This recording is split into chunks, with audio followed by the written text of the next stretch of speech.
Bonjour mes chers âmes. Bon, alors aujourd'hui, je vais vous parler du regard qui réveille dans le parcours flamme jumelle. Le regard qui est souvent le moment qui déclenche tout dans le parcours flamme jumelle, une forme de reconnaissance, de traversée, un espèce de choc de vérité qui n'est pas le mental, qui n'est pas la logique, qui est vibratoire. Et souvent, beaucoup de féminines décrivent le premier regard comme un impact dans le cœur, une sensation de déjà-vu, comme si on connaissait déjà la personne, comme si quelque chose se réactivait. Le masculin, pareil, au moment de la reconnexion, souvent, il peut bloquer, il peut fuir ou il peut se déconnecter, mais l'intensité est trop grande. Donc il y a un regard qui va déclencher quelque chose, qui va activer l'amour, quelque part, comme un appel de l'intérieur. C'est un regard qui transperce, qui traverse notre monde intérieur. Ce regard-là, en réalité, c'est pas un simple échange visuel. Il va toucher des émotions profondes, il va exposer ce qu'on cache. On se sent vu, vu pour de vrai, vu dans la fragilité comme dans la puissance. C'est un regard qui révèle des parts de nous que nous n'assumons pas encore. Il met en lumière l'ombre et la lumière. Il déclenche un travail intérieur. Et donc, moi, je fais la parallèle avec ce troisième œil, en fait, dont on parle, qui est un regard qui ne passe pas seulement par des yeux physiques, et qui passe par ce qu'on appelle le troisième œil, le centre intuitif de notre corps, enfin tous nos corps, l'énergie, les intentions, les mémoires, les vibrations de l'autre. Dans un regard, on peut percevoir une vérité qui dépasse les mots, une mémoire d'âme, un lien, un contrat énergétique. Ce regard-là n'a pas besoin de paroles. Il sait en réalité. Alors, c'est vrai qu'on peut passer dans le parcours par des moments, souvent pendant la séparation, où la vérité est tellement forte que l'un des deux va ne plus voir l'autre. Alors au début aussi, c'est tellement fort qu'il peut y avoir l'un des deux qui ne voit pas l'autre.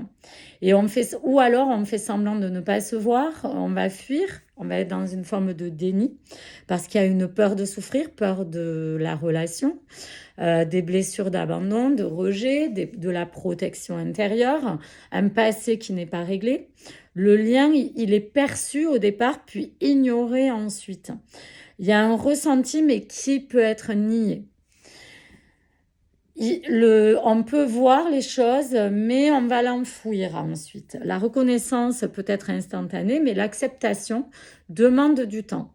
Donc au début, il y en a toujours un des deux qui voit l'autre. Et puis après, c'est les deux qui se voient, mais ça, c'est assez court. Et ensuite, il peut y avoir une séparation où l'autre ne voit plus l'autre. Ou alors, il veut plus le voir avec les yeux de l'amour.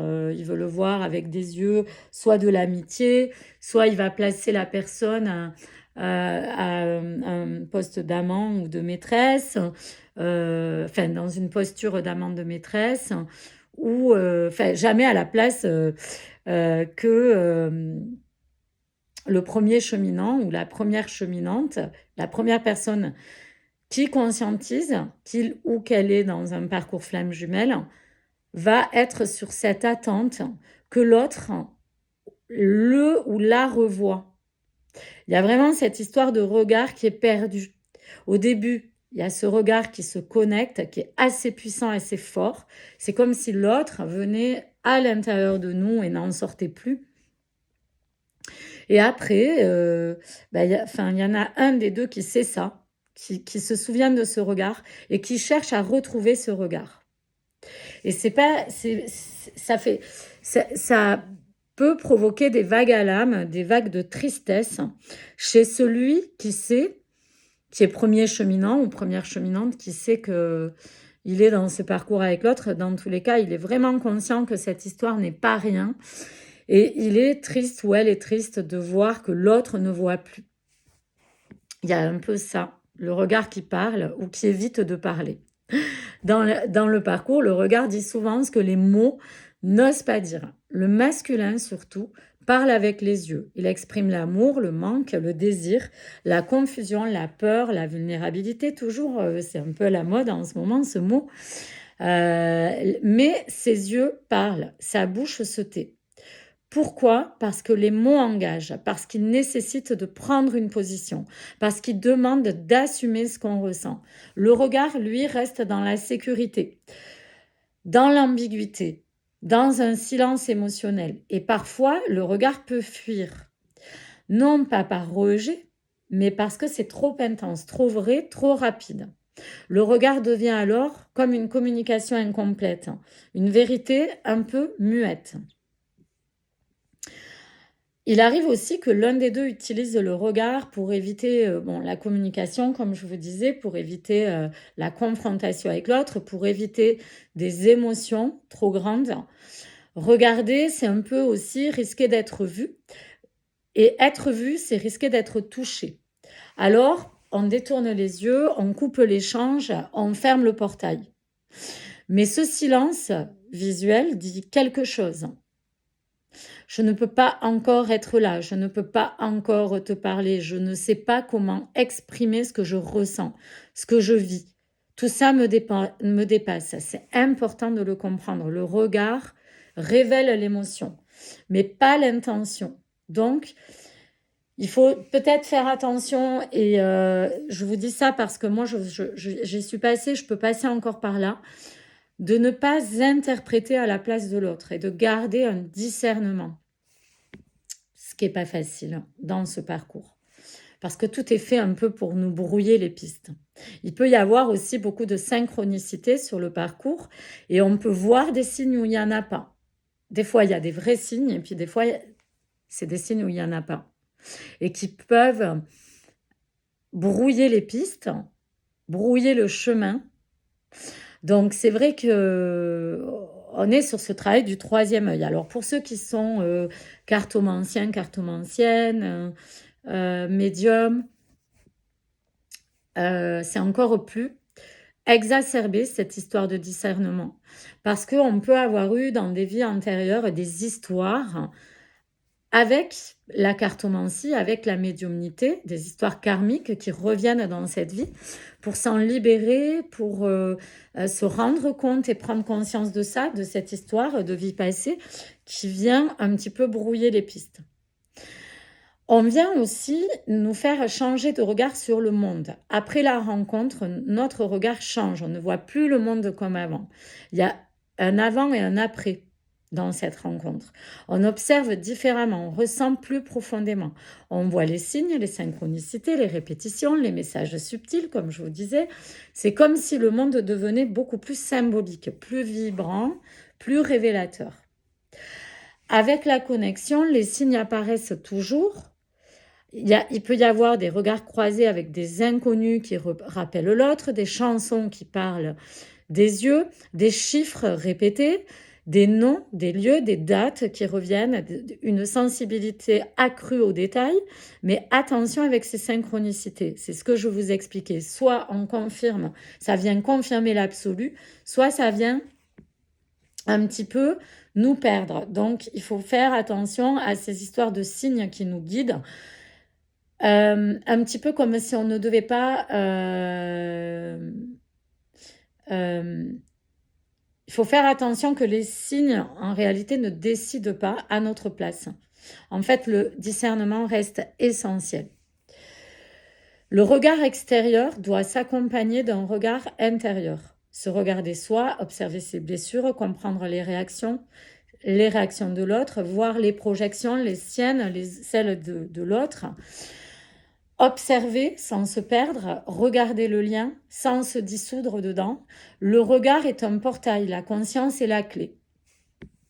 Le regard est un peu comme un portail de guérison. Il vient déclencher la guérison, les mémoires, les éveils, l'alignement, le rééquilibrage, la prise de conscience profonde. Un simple regard peut ouvrir un cycle. une vérité, un chemin. Mais le regard n'oblige à rien. Il montre, il révèle, il propose seulement. Le reste dépend de nous. Donc, le regard d'une flamme jumelle, c'est vraiment pas un hasard. C'est un appel à se connaître vraiment, à sortir d'une illusion, à avancer vers une authenticité, une vérité. Il peut réveiller un amour complètement fou, mais vraiment. Il peut révéler des peurs, ou les deux. Mais il n'est pas là pour nous piéger, il est là pour nous guider vers plus de conscience, toujours, plus de lucidité, plus d'authenticité. Il ouvre des portes sur ce chemin que nous parcourons. Alors, moi, je me souviens que cette histoire de regard, ça m'avait beaucoup perturbée. Parce que je ne faisais pas attention. Alors, vous savez, quand on tombe amoureux, on dit, il a de beaux yeux, elle a de beaux yeux, j'aime son regard posé sur moi. Tout ça, c'est les codes romantiques de l'amour. Mais dans les parcours flammes jumelles, il y a quelque chose de beaucoup plus complexe. Il y a un regard qui nous habite, qui ne sort plus de nous.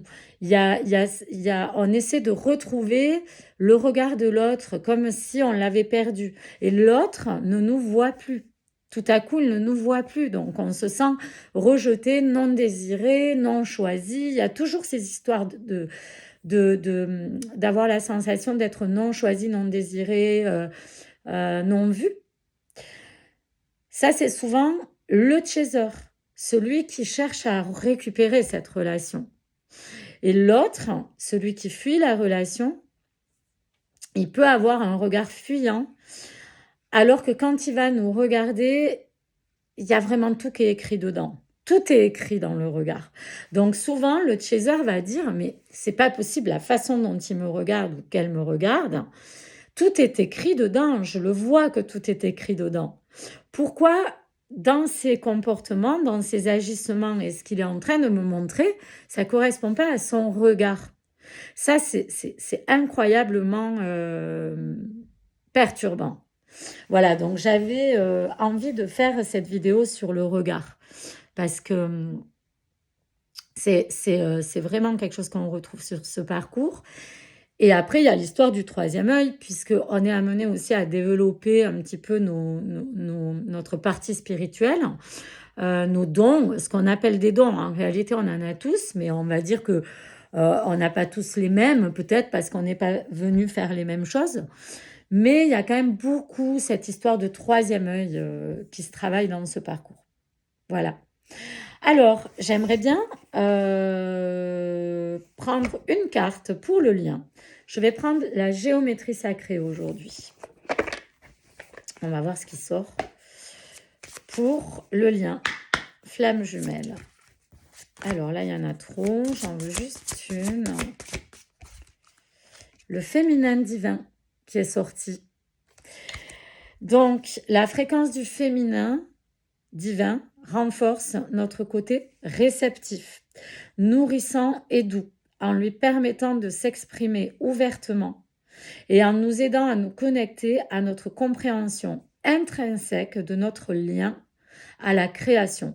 Donc là, il y a peut-être, il va y avoir peut-être un élan de créativité dans les liens d'âme, flamme jumelle notamment, puisque là je suis là-dessus sur cette vidéo. Il y a beaucoup, le féminin sacré, c'est l'intuition. Donc on parle de troisième œil. Il y a quelque chose qui va peut-être se développer.